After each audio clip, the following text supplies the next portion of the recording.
Wide receiver Brandon Aiyuk had his second game of the last 3 where he finished as wide receiver 30 or better. And this was the second most targets that Aiyuk had in the 4 starts that Brock Purdy has started. Brandon Aiyuk, 9 targets, 5 receptions back in the Miami game, week 13. But then he has only mustered 7 targets in week 14 and 15. And then he had 7 targets in week 16 against Washington, 5 for 81. Finished as the wide receiver 29. He's being drafted as the wide receiver 26.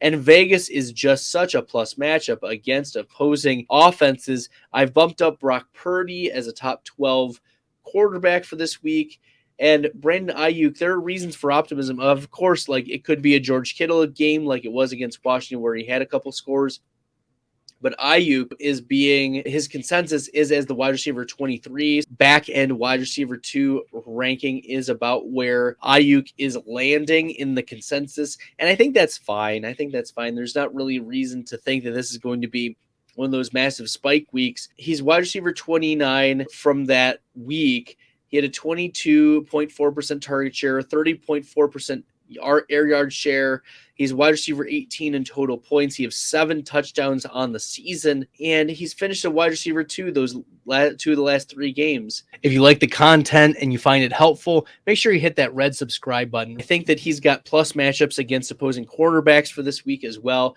He's wide receiver 22 in projected points in half PPR. So if you may have higher spike week options, like I think DJ Chark is a better spike week option. But Brandon Aiyuk probably has a safer floor. We've seen lots of targets for Aiyuk this season.